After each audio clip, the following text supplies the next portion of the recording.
Hi, and welcome back to the Emmy Awards. My name's Emi. This is my podcast where I talk about whatever I want once a week. This episode is going to be all over the place because I did not plan out things that I wanted to talk about. Like, I have some ideas and some things I want to talk about, but it's not going to be a structured episode, which I personally think are my better episodes. But I have a lot going on, and I'm trying my best to still, put effort and thought into these podcasts, and the weird travel that I talked about last episode, really just got me out of my routine of doing this, and I don't want to lose that, even though things in my life are changing and stuff. So, there'll be timestamps in the description. So if there's something that you don't really care about, or I start talking about something and you're like, literally don't care, cool, you can skip. Just look down below. And if there's one specific topic that you're interested in, I don't know what the headline of this is, the title of this is going to be. It depends what I talk about. So before anything else, quick life update. So I mentioned in the last episode that I was a finalist for a job that I really wanted, and I didn't know if I was going to get it. And I didn't want to talk too much about it because I didn't know. And I did get offered the job. I haven't signed a contract yet, so part of me is like, Emi, don't say you have a job because you don't technically, you haven't signed the employment papers. But I felt really good about the position throughout my interview process, and I had a really good feeling about it, and I feel like it's the perfect job for me. And they did offer me the job, obviously. And I said yes. So as soon as I signed paperwork, I will officially be employed. So the job is in California. It is a remote job, so I don't have to go into a specific office. I just have to live in the state of California for tax reasons. But it's what I wanted anyway. It's genuinely my ideal job because with COVID and everything, the idea of working indoors is really stressful to me. It's a newspaper design job, a media design job. And when I was designing I haven't designed with a group of people in a shared space since high school. When I joined the newspaper at Kenyon, the Collegian, I had a co-designer for the first year that I did it, but we switched off. For the first few months, we'd be there at the same time. But then we realized that a lot of the downtime, it was unnecessary to have both of us there, and it was easier to switch off so one of us could have an earlier night one day, because it would go late, and there would be some days where I'm I can't have 2 late nights in a row. It was just a lot, balancing it with school. So even when I had a co-designer, I, for the most part, was just in a room by myself, listening to music, designing. And I really feel it would be kind of stressful for me to have to adjust to a new location while also, I don't know, because I'm a very social person and I feel I'd want to bounce off of people. I think designing from home is just going to be a lot more good for my routine and my mental health. And I know there's a lot to be said about work-life balance and separation and stuff like that. And I am obviously, I'm hoping to have, I'm gonna need some kind of space with a desk where I can work. So I can, because I'm really, when I was at Kenyon, I'd be really bad at just doing homework on my bed. The newspaper actually really helped me with that, because I would be when I'd be in the office, I'd be in a very productive mindset anyway. So I would just do a lot of my homework when I wasn't designing stuff. So it was a very good environment for me. And I like used to do homework in my kitchen a lot too, to kind of not do it in my room and stuff. But I definitely am gonna like try to create a space for myself where like I'm just there to do work, and I'm only gonna be at the desk when I'm working or I'm doing something like that. And yeah, so I don't know. There's a lot that is unknown yet because I haven't signed a contract. I don't totally know how. I know I have to live in California for the job, despite the fact that it's remote. But I don't know, like, entirely how it's gonna work. Like, if like maybe the contract will say something about like maybe I will have to like I don't totally know. I've already started looking at apartments and stuff and like trying to figure things out and like plan out a idea in my head. I want to have an apartment as soon as I can, so I can have a California address so I can start working as soon as possible. But that being said, I mostly just say that because as much as I'm going to try to keep this podcast going, I really like fell behind on it when I wasn't even like moving. I was just traveling. So I'm going to try my absolute best to keep this as a like consistent thing because it's really good for me to honestly talk into a camera and like rant and vent and stuff like that. And more than anything, I enjoy doing these. That's why I started it. And I'm honest, I'm having a great time with it. 15 episodes in, and I'm still loving it. But I can't say that it will be consistent. Yeah, because I don't know how quickly things are going to move. So I don't know. Hopefully I'll take you guys along for the ride. I'm not like a vlogger unless you follow me on Instagram because I like to use my Instagram stories as like a mini vlog, but that's mostly just close friends. But anyways, maybe if people want to know, I'm kidding. Anyways. But yeah, I don't really know what things are going to be like. I obviously, maybe not obviously, but I would like some kind of sofa, or chair area. That will obviously be good if I have people over, but I also just, a nice little space in my like living room / well, I don't know. It depends if I find a studio or one bedroom. It all depends. I have to say, since there's not like a commute, I have a lot of flexibility in that I can just find a place that's like best for me. And that's really nice. I am going to have my car, so walkability is not like a huge necessity either. I am hoping to move to Los Angeles specifically, but I'm open to if a better place shows up closer to San Diego or something. Like, I don't really know. I'm kind of open to anything. Yeah.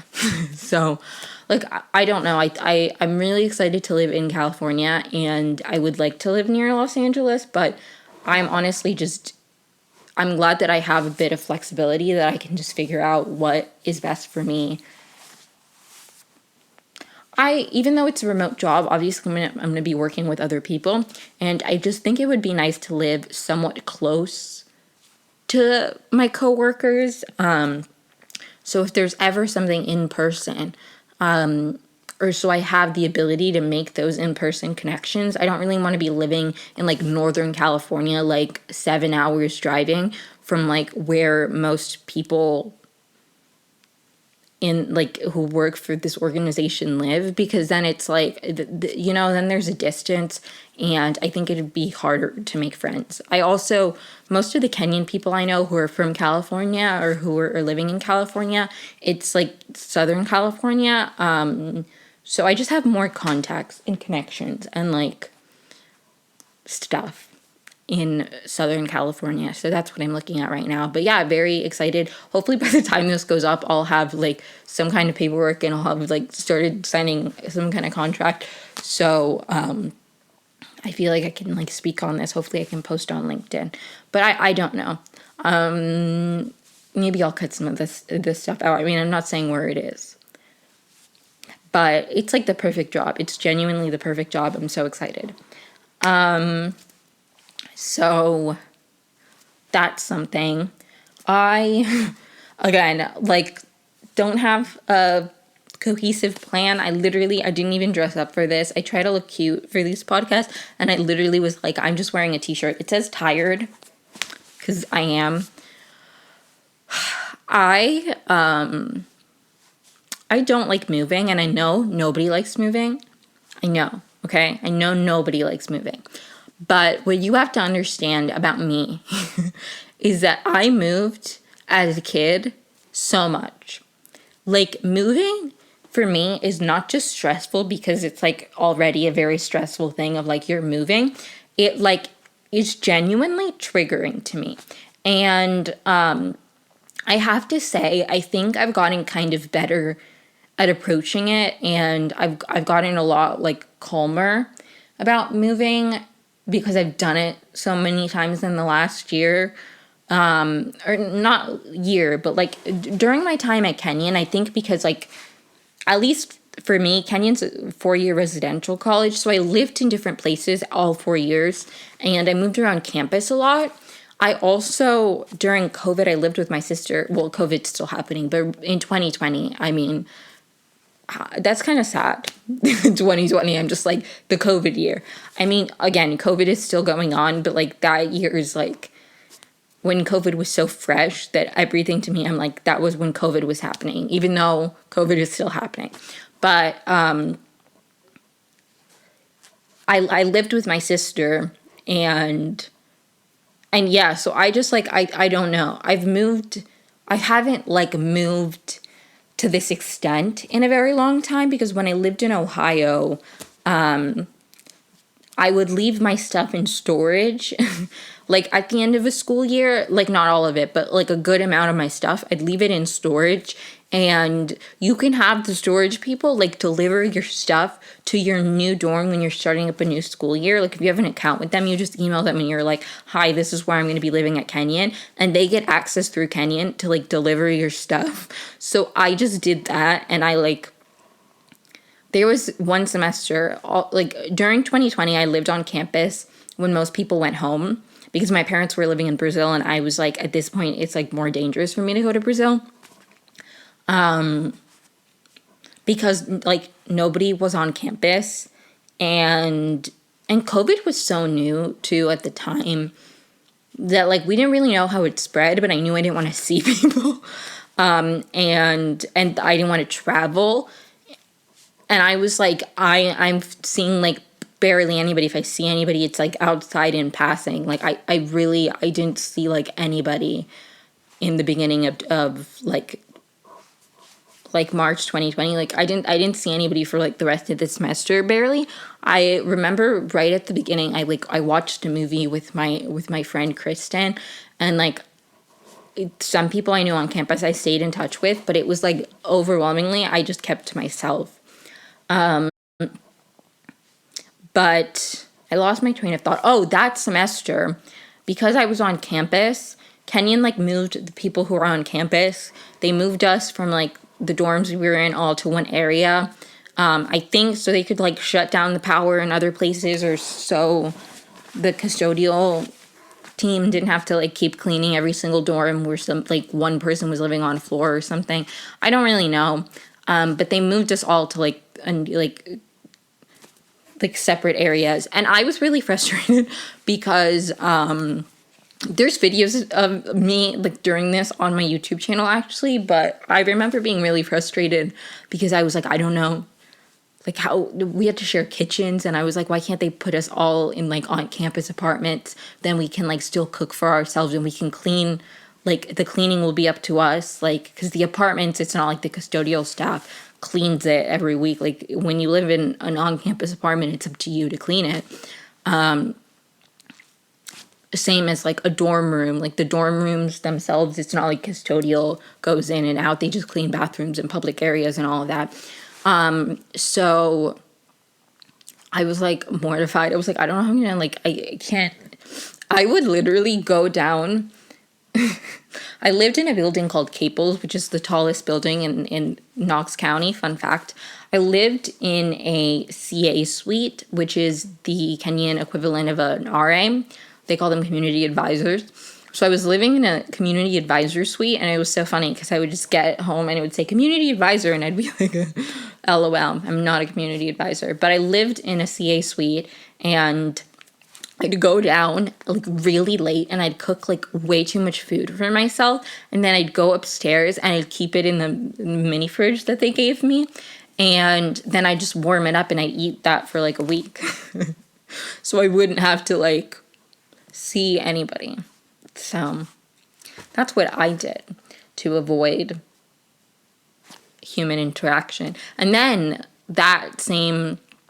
and all of that moving, I did by myself, actually. Like, I packed all of my boxes, and then, like, I drove them in, like, I did trips of, like, all of my stuff to Caples. And since Caples has an elevator, it wasn't that bad. Bringing my stuff down I was living on the 3rd floor of Old Kenyon, and bringing all of my stuff down was, like, a lot. I remember moving in. My dad helped me move in, and he couldn't carry that much stuff, and it was also a nightmare, especially because my junior year, which is when COVID hit, that was the first year that I was not living on the first floor. My first year, I lived on the first floor of Gund. My second year, I lived on the first floor of Bushnell, and then my 3rd year, I was on the 3rd floor of Old Kenyon, which honestly I was fine with because I had a really cute window, but anyways, it was just so much, like, more exhausting to carry stuff from a car into a dorm and then also have to go up a bunch of stairs. Horrible. Genuinely horrible. Thank God Caples had an elevator because I moved all of that stuff by myself. And I was, like, dying, genuinely. And then at the end of the semester, people who were staying on campus for the summer, like, after the semester ended, which I only stayed there for, like, I think a month, maybe a few weeks. They moved us again, this time to apartments because people staying on campus for the summer at Kenya typically get apartments to stay in, whether it's for like some kind of job or research or whatever. Or like me, it was special permission because my parents were living in Brazil. And I lived there until like mid-June, and then I drove to Evanston and lived with my sister. But when I was moving stuff from Caples to the apartment that they moved me to, I did ask, they said, like, you can ask maintenance for help, and they'll come in, like, when you're not there and, like, move the stuff or whatever. So maintenance did help me moving my stuff from Caples to the apartment because I was, like, dying. So shout out to maintenance, the unsung heroes of Kenyon College. But, and then I just left my stuff in storage, so I just, like, set it for, like, contactless pickup, and they picked my stuff up from, like, and left it in storage until the next year. So it was, like, honestly fine. Like, genuinely, totally fine. I don't remember my point. Oh, I feel somewhat comfortable with moving now because, like, I just have to say, though, that it's definitely going to be weird because it's, like, I'm going to be signing a lease on, like, my first apartment, like, ever. Like, I was on the lease of my sister's apartment, I think, at some point, maybe a little bit, or I paid rent a little bit because I was living there for, like, the summer, and, like, I don't know. I'm pretty sure I paid rent. I know I paid for parking, but anyways, so, like,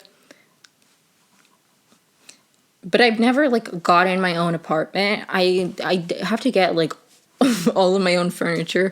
Like, it's definitely a big step for me, in terms of moving. Like, I feel like, I don't know, the good thing is that, I don't know, I feel like I have a lot of decorations from when I was in college and stuff like that, but actual furniture, I have to say, though, I'm trying not to, like, get ahead of myself, because I was talking to my father today, and he was like, we just can't have everything done by, like, July 1st. And I was like, I wasn't thinking, like, that we were going to, like, that I was going to be moved into, like, a fully furnished apartment and, like, ready to go, like, July 1st. I was just thinking, like, I want to have a lease on an apartment, like a California address, so I can start working and then, like, and have, like, a mattress or whatever and have, like, the bare necessities in my apartment to move in either the first week of July or as soon as I can,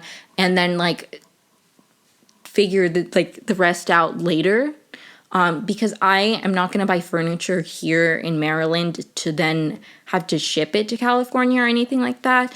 I'm just going to look for furniture there. Like, I'll probably get, like, a mattress. I might just take the desk my parents have in my room. I don't love it, but I think I could paint it and like it. It's white right now, and it's like, it's got some cute details. Like, I think it's nice. I would like it more if it was just regular wood, but it's white, and I don't love the white. But it's a perfect size desk, especially if I were to get, like, a desktop. A family friend of mine was like, you should get 2 monitors. And I don't know if I need 2 monitors, but I would like a desktop because I'm more used to designing on a desktop. I find it easier because you don't have to zoom in as much. It's just better for me personally.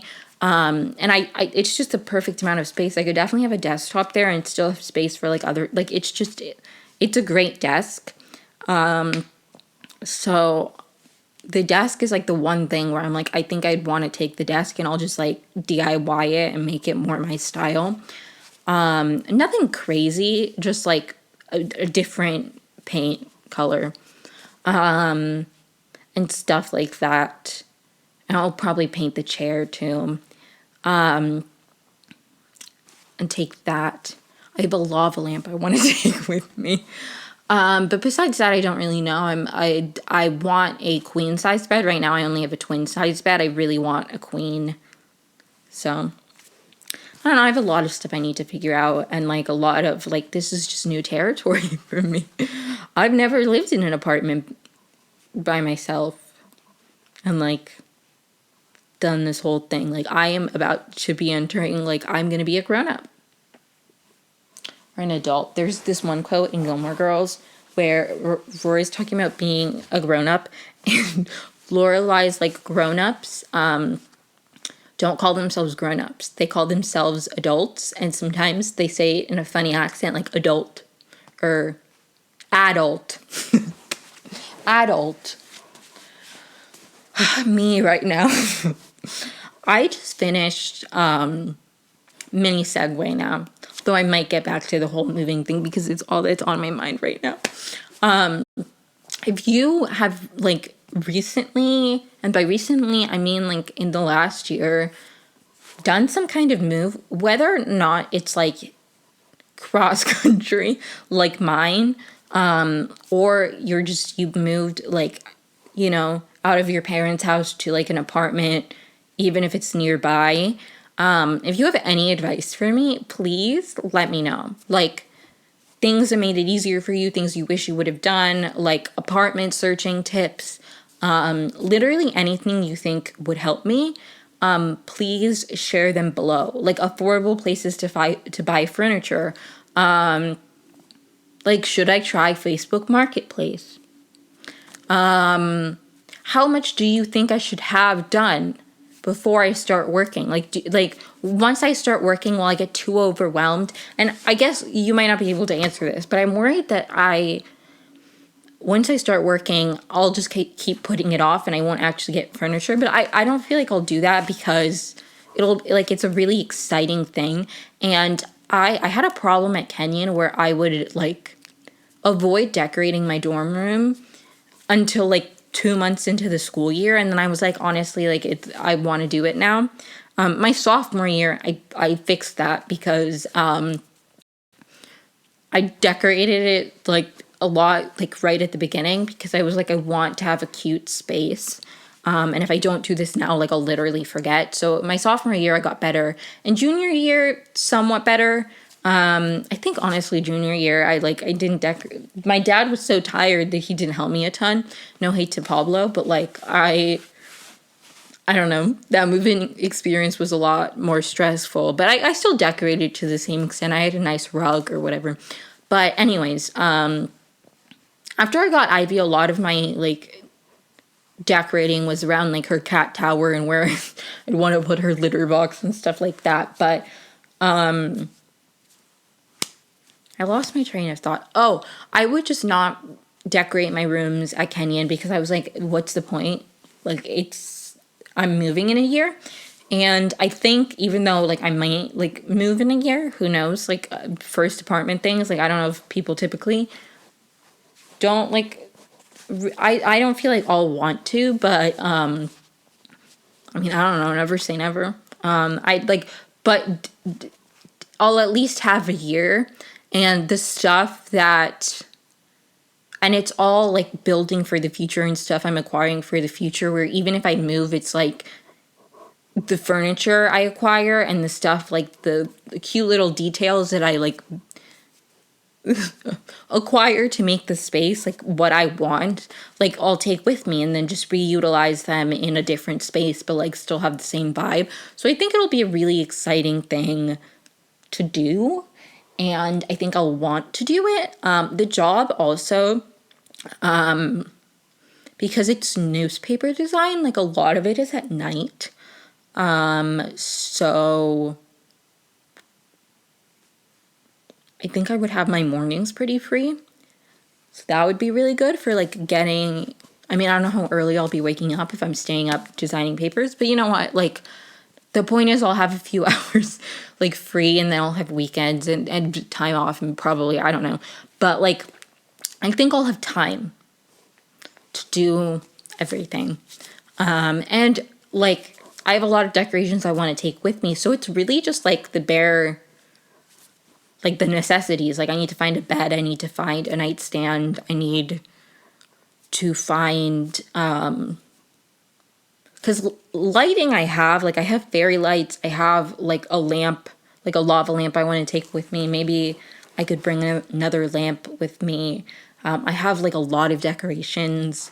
I might want to get more decorations. I had a few like art majors from Kenyon that I followed that would post stuff, and they'd be like, does anybody want this? And I would like, I wanted it, but I didn't have any money. And now it's like too late. Like all this stuff sold, but like I would just love some kind of art too. I don't have much of that, but like I have a lot of decorations and stuff that I like every year at Kenyon, my room would be like decorated differently. Like different posters would be different places and stuff like that. Even, but there's some stuff that I want to take with me. I have a Bernarda Alba poster from when I was in the house of Bernarda Alba that I still want to hang up somewhere. I love that poster. It's like my, you know, claim to fame at Kenyon College was that I was in that play. I'll never forget. I went out. We like ended like the closing night of the play was like, or like mid-October, like maybe not even, it was like the 19th or something of October. And I went out for Halloween and somebody was like, oh my God, you were in the play. And I felt like a celebrity. Anyways, like I have a lot of I have a good amount of decorations that I want to like go through and like decide what I want to bring. So like that stuff I'm not totally worried about. It's just like the main stuff, which I feel like if I make a list and I know what I want and I know like, and I budget for it, I feel like it shouldn't be too hard to go in and be like, okay, I need a nightstand and it has to be under this price. I'm very open to like a variety of styles. I just want stuff to look cute. I don't know. Maybe I should look up like, maybe I should start watching HGTV, figure out what my vibe is, you know? Because I don't know. I think I've always wanted, like I've always imagined when I lived somewhere alone, like I just wanted a bunch of mismatched things, like a wide like array of mugs and plates, and like I didn't want too many things matching. Stuff like that, stuff that looks kind of old. Just anything that honestly I'm a very visual person, so just stuff that when I see it, I'm like, I like it. I'm not good at like describing what I want. It's like if I see it and I'm drawn to it, then it works for me. So yeah. And that's why I feel like the desk, it has like good bones or whatever people say about houses. Like it has a good structure and like cute details that I genuinely just think if it was a different color, like it'd be perfect for me. And I also am just not trying to spend too much money, and California is an expensive place to live in. So, yeah. I don't know. Anyways, I went on a tangent. I was literally not going to talk about this anymore. I probably will more later. But I just finished. I mentioned in a podcast earlier that I started rewatching Gilmore Girls and watching it with my mother this time. And we got through Gilmore Girls like right before I went to New York at the beginning of May. So like a month ago. We finished Gilmore Girls, and I was like, when I get back, like, we'll watch Gilmore Girls A Year in the Life. So we started that a few days ago. I don't know. Yeah, a few days ago. Like, at some point last week, I don't know. It was before, maybe Friday, because my dad got back on Saturday, and it was before my dad got here. But then we finished it, like, watched the other 3 episodes with my father, although my father wasn't paying, my dad wasn't paying that much attention. So, sorry, when I say my father, I feel like I sound like Meghan McCain. Like, my father, it's just, like, I just hear those clips of her going, my father, you know what I'm talking about? Anyways, my dad was, like, half asleep through one of them because he was jet lagged because he got back from Pakistan, and, on Saturday, so, like, I don't know.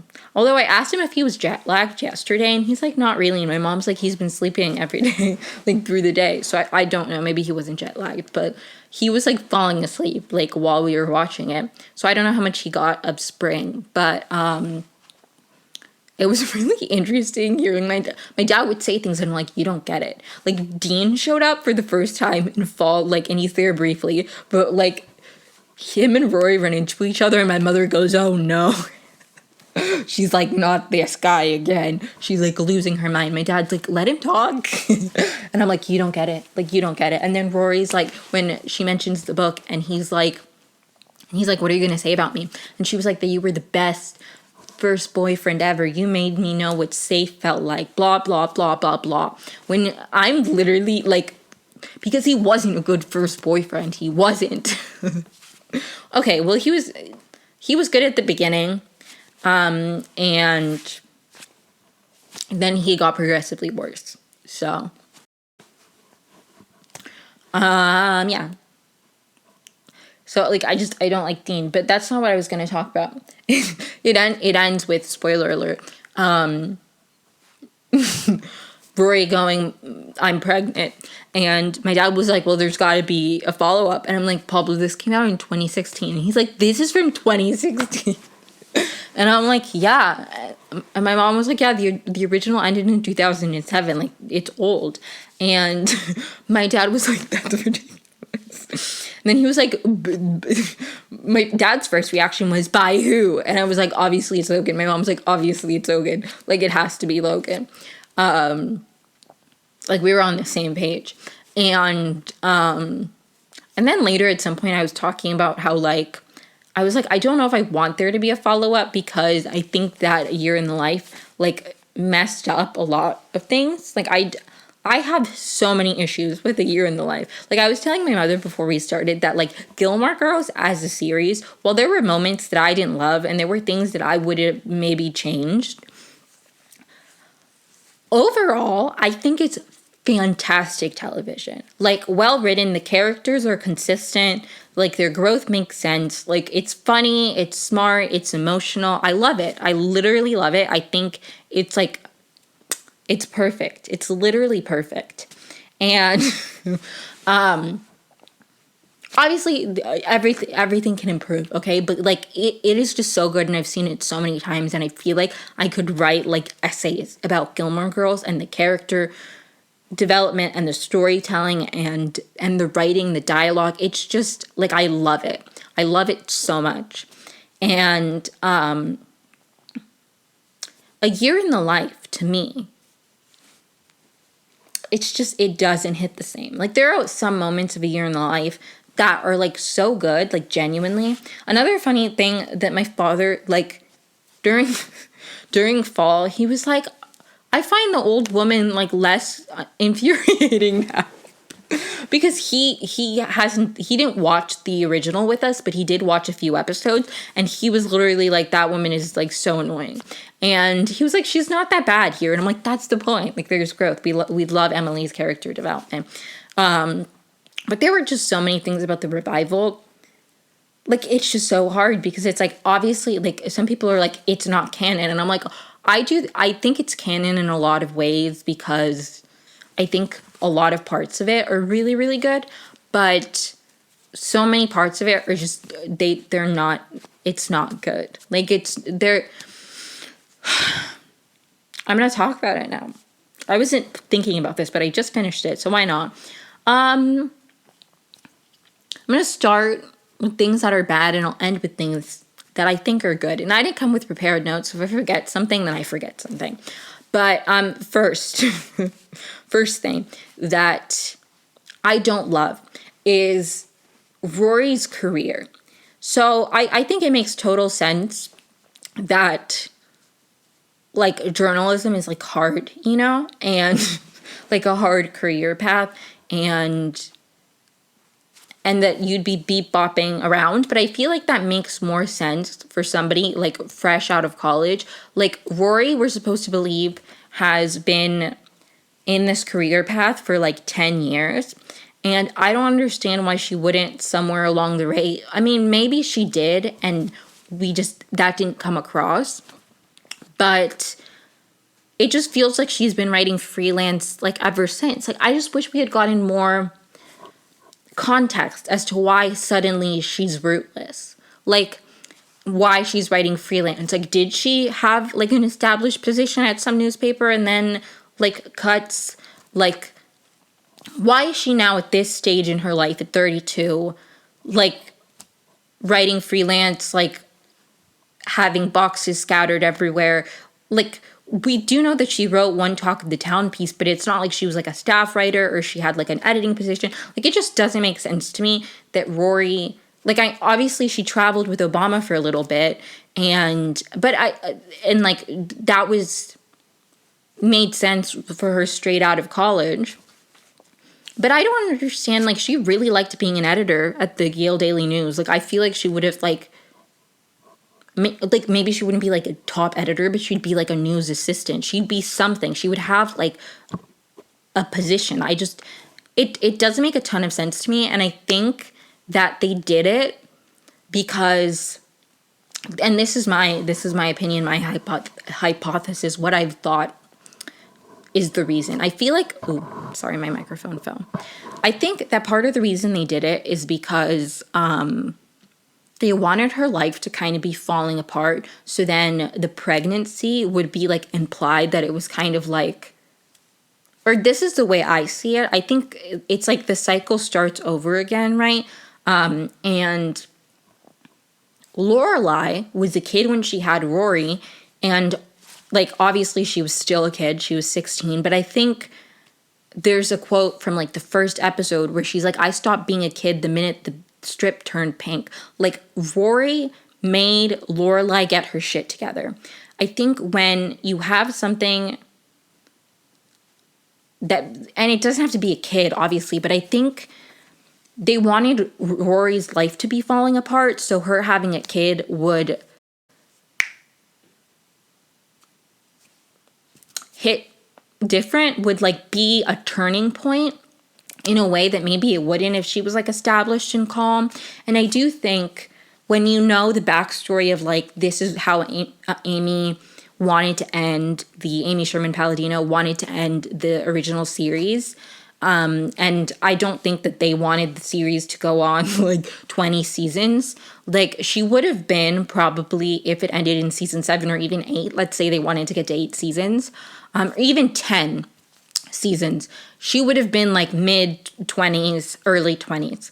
I think it would have made so much more sense, like, at that point in Rory's life. It's like an unexpected pregnancy, like, and she's still young. It's not a teen pregnancy, but she's young and, like, kind of, like, she's, like, wandering around aimlessly. Like, and I'm not saying that people can't have their, like, shit figured out or, like, their, like, shit falling apart at 32. I'm not saying that. I just feel like we left Rory getting, like, this job at, like, you know,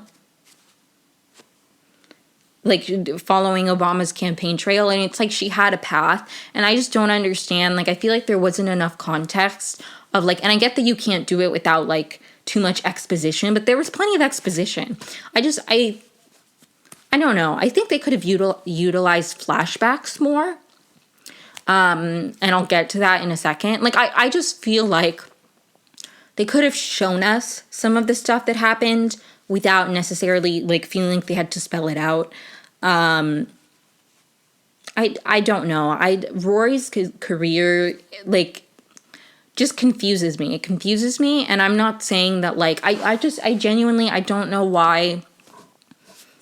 And I do and I don't know. I think it would have made so much more sense if this was, like, 9 years ago. But again, I'm not 30, so maybe when I get to 30, I'll be like, actually, this makes so much sense. So maybe that was but it just doesn't make sense to me personally. Because it's like a lot of the characters, and the same goes with her, like, hooking up with Logan. And Logan hooking up with her. Like, it just feels like in a lot of ways, they wrote the characters, like, without accounting for the 9 years. And other characters, they very clearly accounted for the 9 years. Paris, like, has kids. She's married, now she's getting divorced. Like, a lot of the characters, it does feel like they moved forward. And some of them, it feels like they really didn't. And I think it's maybe because those characters, like Rory and Lorelai, like, they had ways that they wanted to write the ending. So, yeah. I don't know if that makes sense, but it's like the same goes for, like, Rory or Lorelai and Luke not being married and just now having the conversation about kids. Like, Lorelai broke up with Luke because they were engaged and she felt like he kept pushing it off. Like, why wouldn't she when they get back together? Like, it's clear that she wants to be married. That's why they broke up in the beginning. Like, I don't know, maybe in some world it's like she didn't want to push him or like, I get that, but it also just doesn't make a ton of sense to me. And it's like, if the reason is because they wanted us to, like, to show us the wedding, and even if they didn't get married right away, like, I don't understand why it would be, like, 10 years. Like, it's nearly 10 years.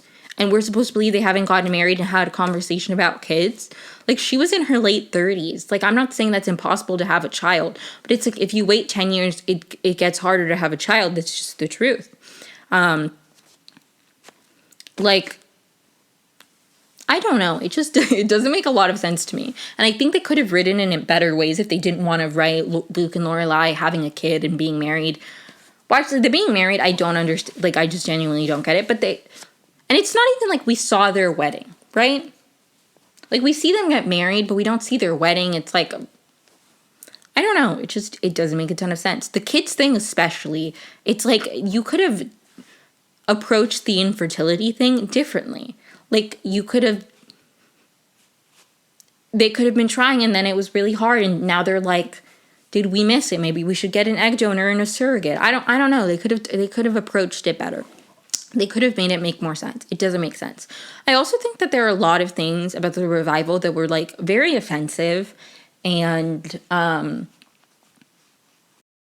it's like certain things from the original that maybe, like, weren't the best. Even now, I don't feel like the original, like, there were some moments in the original that were, like, kind of offensive, but the, like, revival, it's like 2016. Like, I feel like we can move past a point where, like, making, like, fat jokes and, like, Berta, the character of Berta is, like, unbelievably offensive. Like, the whole shtick is she, like, doesn't speak a real language. And like the whole time she's speaking like fragments of Spanish, like, and she's like Latina. Like, it's just infuriating. It's infuriating.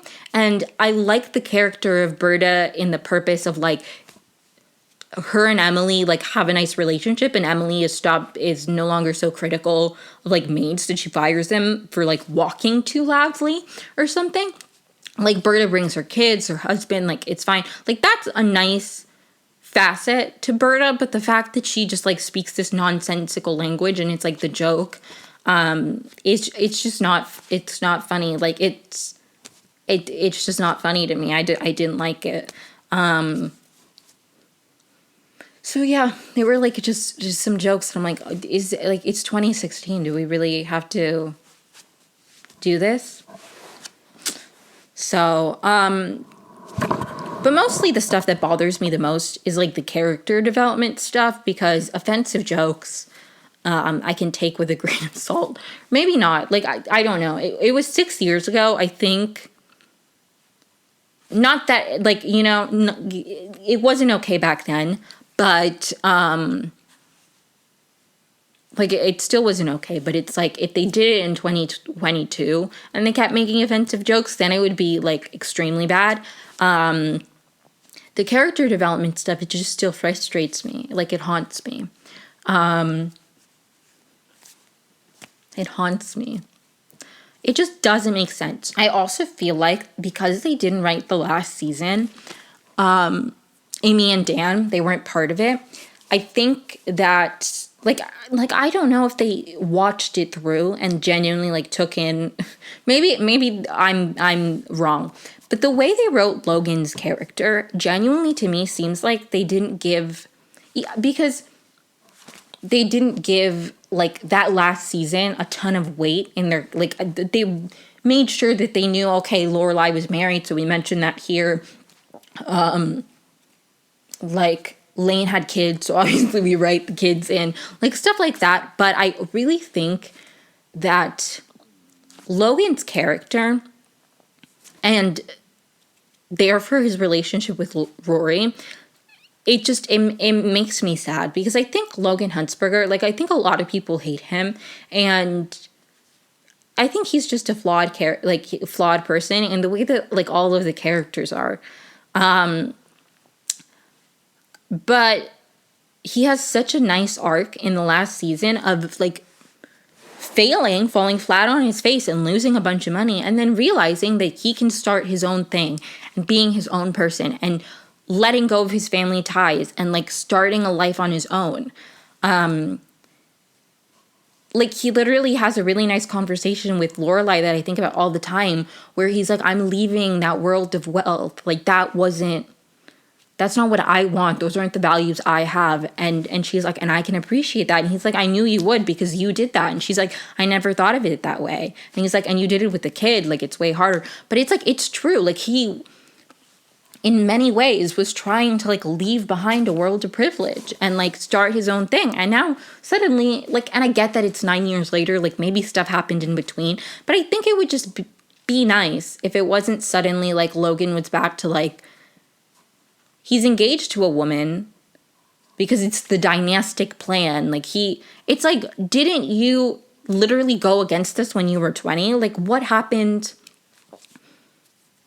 that now you're, like, content settling? It's sad. It's sad to me, and it doesn't make any sense. And I feel like they just kind of shot all over Logan in making him, like, it just... And I get that a lot can happen in 9 years. I do. But it's just, like, it's sad to me that you would write a character... Well, I guess they didn't write the character do this. But, like, that a character would, like, step out and, like, do this. And then, like, 9 years go by and suddenly they've regressed. I don't know. I don't like it. And why, like, him and Rory broke up because he was ready to be married to her. Why would suddenly they be comfortable, like, hooking up casually? I'm doing this a lot with my hands, and I'm sorry, but I'm, like, very passionate about it. And I didn't even intend this to be a Gilmore Girls episode. It's just so fresh in my brain. But it's just, like, it doesn't make sense. It doesn't make sense. It doesn't make sense. It makes no sense. There was something else I wanted to talk about with the revival. that went over, like, I completely forgot what it was. But I guess those are my main thoughts. I do just want to say, I don't know if I've gone on this mini rant before, but I want to say that I get really angry when people hate Rory.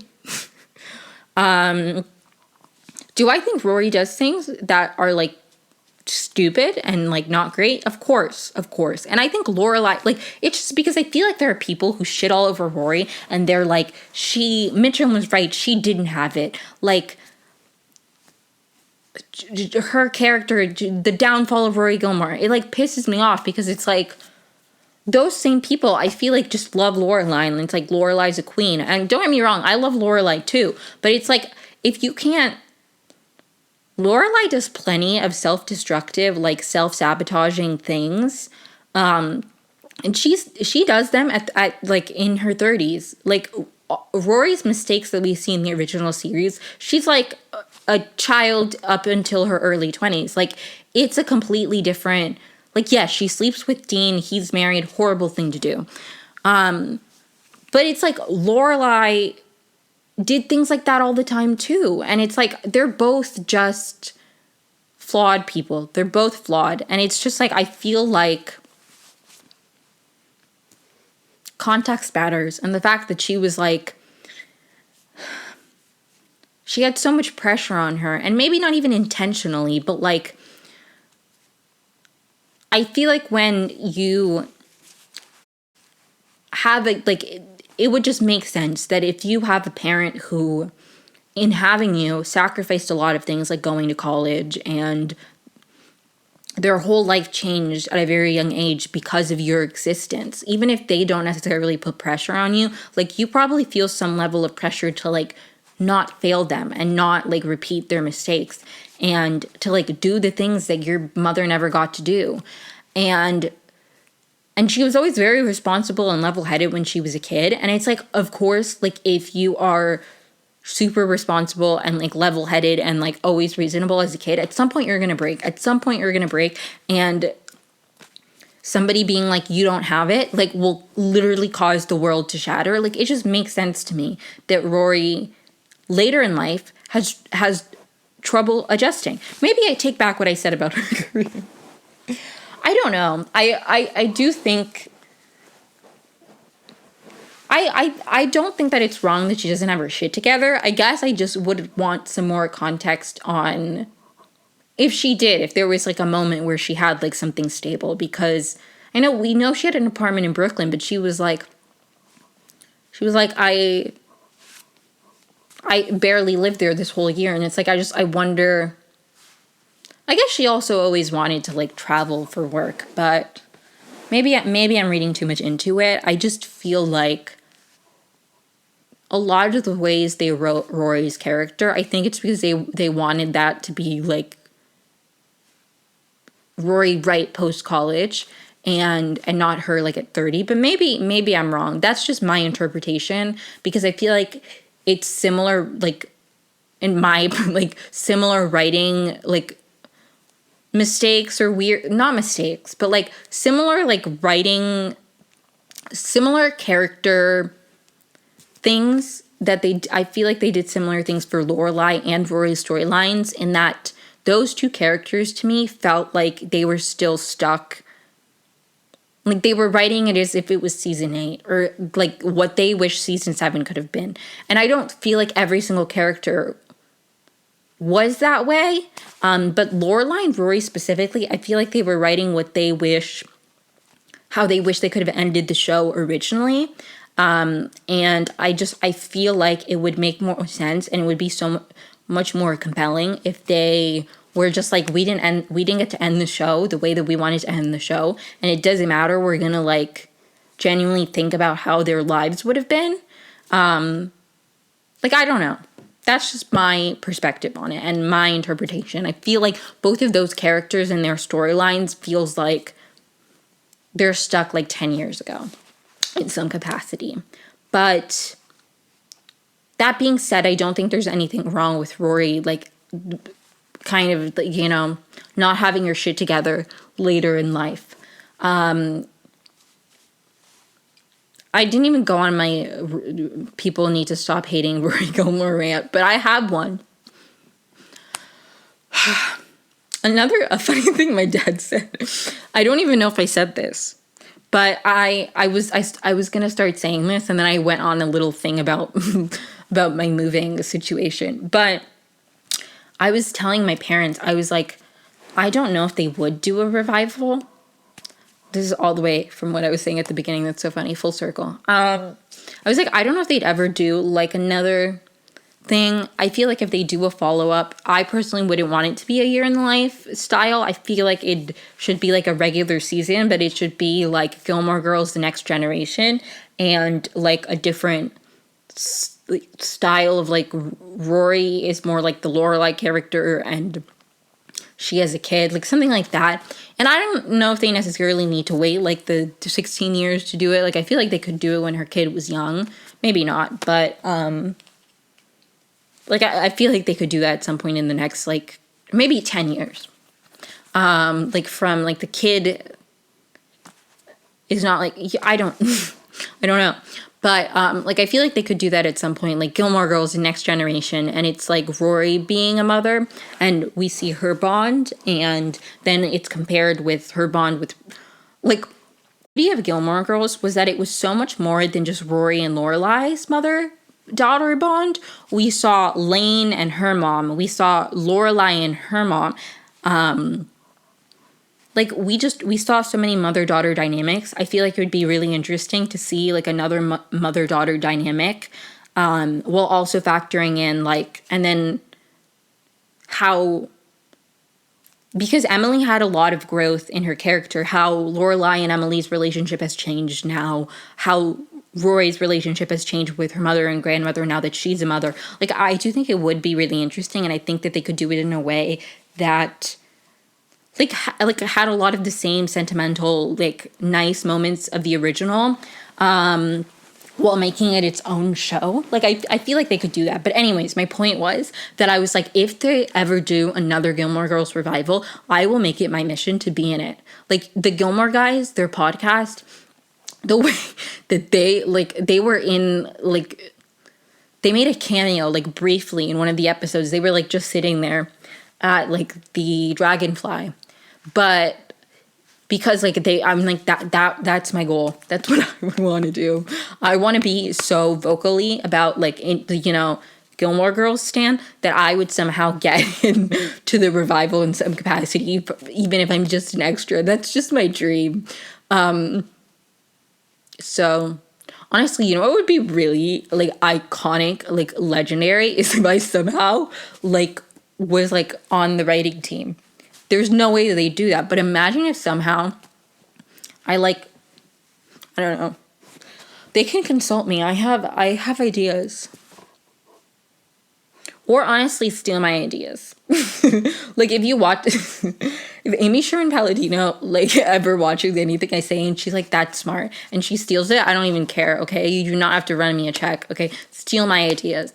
I don't take back anything I said because that's my personal opinion as somebody who was an English major, really values character. It's not just Gilmore Girls, A Year in the Life that I feel like has done this. I feel like I have the same problem with How I Met Your Mother, and the way that they pigeonholed themselves into a specific ending 9 years like before the show played out, that it didn't work, in my opinion, with the character development. Like, they had to destroy all of Barney's character development in the last episode just to get Ted and Robin to the place that they needed to be together, and it doesn't make sense to me. And it's like, I feel like as a writer, you can obviously have ideas that, and if like you wanted to end with Rory being pregnant, like that can still happen. I just feel like you should like shift gears and be like, realistically, where have these characters gone? Because the beauty of television, the beauty of Gilmore Girls is when characters are like people, like they are realistic, like three-dimensional, like complex characters who are wonderful, but also make a lot of mistakes. And like, so I just think that there was so much of like focus on like what the creators wanted the show to end as and what they saw the last season being and their conclusion being, that they didn't account for like what realistically where the characters would have been. And I think if you're writing a show and it goes 7 seasons or it ends and then you do a revival, I feel like you genuinely have to like do the characters justice and be like, this is not where we thought the characters would be, but this is naturally how they developed over time, and then just change the ending based off of that. I feel like, because that's life, you know? Unless, like, there are some shows that, like, they have very clear storyboarding and they, like, know it's going to end after here and it's, like, very thought. Like, that's one thing. But I feel like sometimes you can tell with How I Met Your Mother or A Year in the Life, like, examples like that, where it feels like the direction the characters were going didn't fit the narrative that the ending that they wanted, so they changed it. And it's like, why would you ruin a character? I don't know if I'm making any sense, but anyways, I like don't take back what I said, because I could write an essay about this and I could probably be a lot more eloquent. But I would also be honored to be part of Gilmore Girls A Year in the Life too. Okay. I don't know if they're going to do that. I do genuinely think it'd be interesting, like, once Rory, like, has had a kid for a little while, to, like, pick up there, like, 10 years after A Year in the Life, or 8 years, I don't know, like, at some point. Like, I think it'd be really interesting to do, like, a new revival, but it's, like, a new show. So, I feel like that could be cool. And I do think, like, they probably on some level, like, wanted to leave it open-ended. Maybe not for it to pick up again, but I think it's the beauty of it that you can keep writing it, because a new life, it's literally a new life, so it's like a new dynamic after people become mothers, after Rory becomes a mother. So those are my thoughts on Gilmore Girls A Year in the Life. I didn't intend for this episode to only be about that. I'm kind of sorry for anybody who doesn't know anything about Gilmore Girls and is like, I can't watch the second half of this episode. I'm at an hour and I can't really think of anything else to talk about. Something else I wanted to say, and I completely lost my train of thought. Oh, I am so excited for Tattoos by Renee Rapp dropping June 3rd. So this episode drops June 2nd. June 3rd, you should listen to Tattoos. Like, listen to Tattoos. I haven't even heard the whole song, and I just know it's gonna hit. Although maybe I shouldn't tell people to listen to it, because last time I did that for an artist's debut single, it was Driver's License by Olivia Rodrigo, and she became so popular I couldn't get to concerts. I couldn't get tickets to her concert, so maybe I shouldn't promote it. I'm kidding. Yeah. I'm so excited for Tattoos. Like, I'm so excited for Tattoos. I literally, they emailed me last Wednesday, and they were like, you'll find out by, like, early next week whether or not you got the job. And I was like, even if I don't get the job, at least I'll have Tattoos on Friday to help me cope. So I'm, like, so excited. Like, it's gonna kill. It's gonna slap. It's gonna be amazing. So I'm really excited for that. Let me see. The Emmy Award for I Could Have Done It Better goes to Gilmore Girls A Year in the Life. I could have written it better. I say that jokingly, okay? Everything I say is a joke.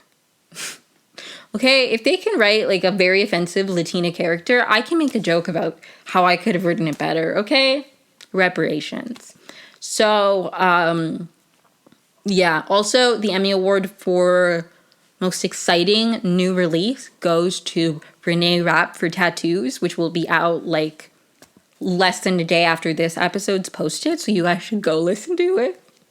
I have no stake in it. I just think you should. Anyways, thank you so much for watching, listening. Please make sure to like and subscribe. Follow me wherever you listen to podcasts. Follow me on social media. Please bear with me with any weird posting, since I will be moving soon. Yeah. I'm moving. Anyways, also, if you live in California and you want to be my friend, let me know. I'm going to be literally messaging anybody I vaguely know who lives in the area and be like, hi, do you want to get coffee? Because that's the only way I'm going to make friends. So I have a cat. Anyways, love you so much. Thank you for watching. I already gave my whole spiel. But yeah,